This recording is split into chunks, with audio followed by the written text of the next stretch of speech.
Hello and welcome back to the another episode of Daily Quiz for UPSC Prelims 2025. It is 17th July today and we are going to discuss at least 10 questions. We every day upload two videos. First, in the first video we discuss the daily current news analysis from the Hindu newspaper. We discuss the most important articles which are important for your exams. And in the evening session or night session, we discuss the daily quiz for UPSC Prelims 2025. In this session, we discuss few questions related to the current affairs. We frame questions in a way, we frame those current affairs in a way that it will give you the idea how the questions would come in the exam and help you revise the current affairs. And also we discuss the previous year questions which were asked in the previous year question papers and give the brief idea what the UPSC asks from you and how you should prepare. It is said that the previous year question papers are like the Bible. So if you read them well, you understand the paper, you understand the options given there, you study about them, it would be very much easy for you to clear the next year and to clear the upcoming exams. So with this, let's start our first question. Before we start, I would like to request you guys, please do subscribe the channel and share with your friends who may need this help. And when you subscribe, it gives me the energy to make more such videos, put more effort in it, and help you in achieving something. So let's start with the first question. Here the first question says, which of the following is the criterion for determining the creamy layer among OBCs? We discussed about the reservation, we discussed about the bill which the Karnataka government has brought in about the 50% reservation in the management management sector. So we discussed that whole idea behind that, why are the states bringing these bills, why are they bringing such bills. And we discussed one bill with respect to the Punjab High Court uh, when Haryana government brought such bill, and what was the answer given by the Punjab High Court. We discussed that in very much detail. So here the question is about the creamy layer among OBCs. So which of the following is the criterion for determining the creamy layer among OBCs? So what do you think? What is the correct option? Is it option A, income? Is it social status? Is it education qualification? Or is it all of the above?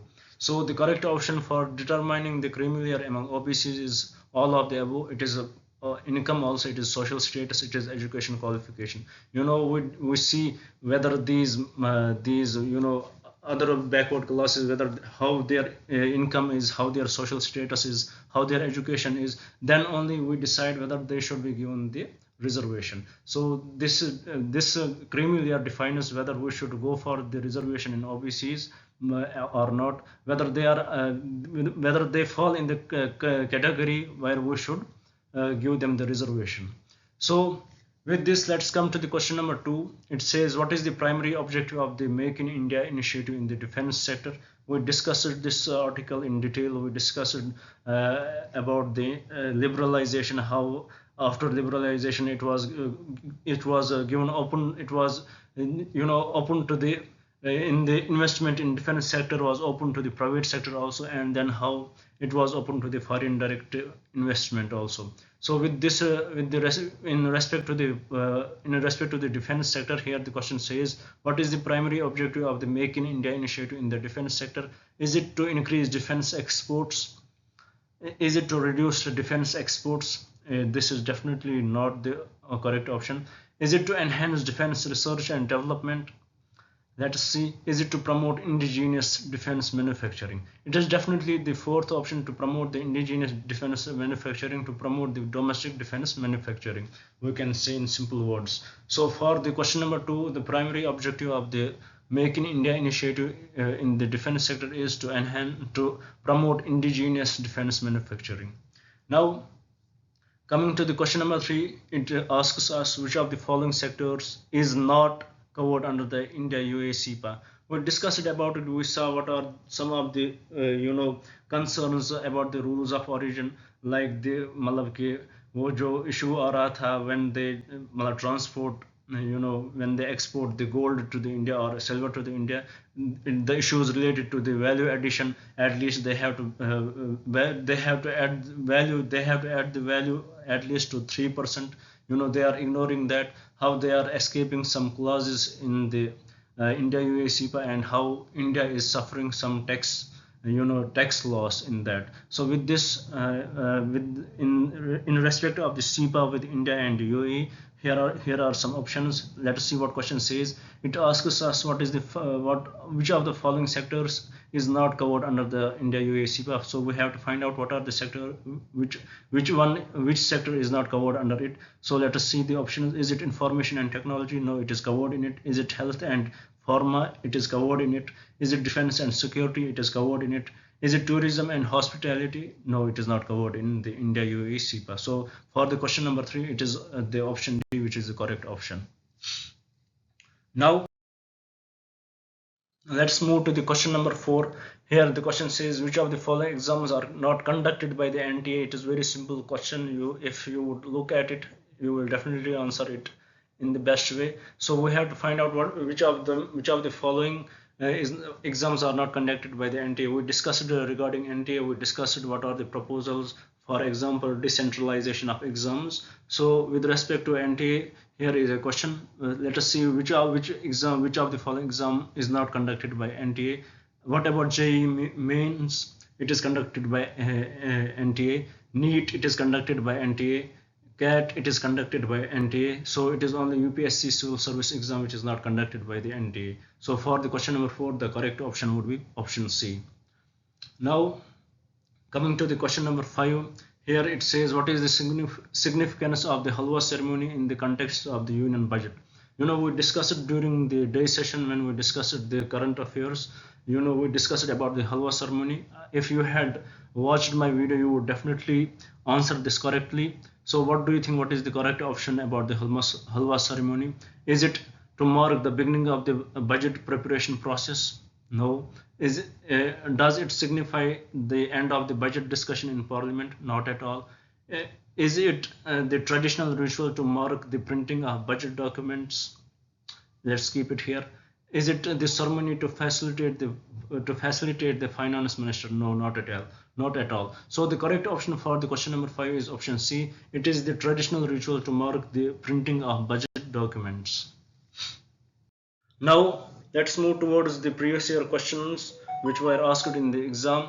So let's see what are the options here. Here question number 6. With respect to the history of philosophical thought in India, consider the following statements regarding Shankaya school. So there are some philosophical thought in India.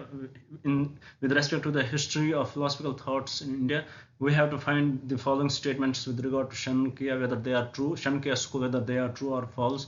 First statement, they do accept the theory of rebirth or transmigration of soul. Actually, it was in the question paper, it was like that they do not, but I don't know, I had forget to write the note in here.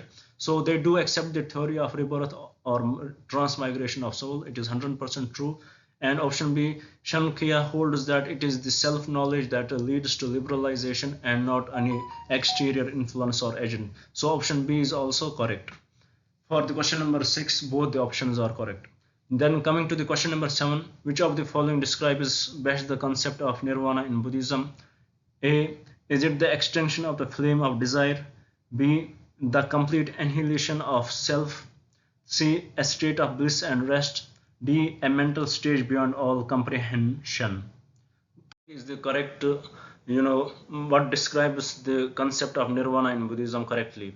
So to this, is it the complete annihilation of self? No. Is it a state of bliss and rest? Not at all. Is it a mental stage beyond all comprehension? Not at all. It is the extinction of the flame of desire. So for the question number 7, it is option A, which is the correct answer.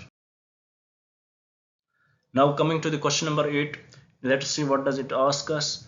It says, which of the following characterizes the people of Indus Valley civilization? First, they possessed great palaces and temples. It is totally wrong. Second, they worshipped both male and female deities. 100% true. Third, they employed horse-drawn chariots in warfare. Totally incorrect. For the question number 8, it is only option B which is the correct option. Now coming to the question number 9, here it says which of the following statements are applicable to Jain doctrine. A. The surest way of annihilation karma is to practice penance, 100% true. B. Every object, even the smallest particle, has soul, 100% true. Third, karma is the bane of the soul and must be ended, 100% true. In the question number 9, all the three statements are applicable to the Jain doctrine. Now, coming to the question number 10, the last question of today's discussion, let's see what does it ask us. It says consider the following historical places: Ajanta caves, Lapakshi caves, and Sanchi stupa. Let us see what does it ask. It says which of the above places are known for mural painting. It is definitely Ajanta caves and Lapakshi caves. So for the question number 10, it is A and B which are the correct answers for this question. So with this, we conclude today's discussion. I hope you would like the video, you would share it with your friends, and please do subscribe to the channel. Your subscription means a lot to me and it motivates me to work more hard on it. Thank you very much. Thank you for staying.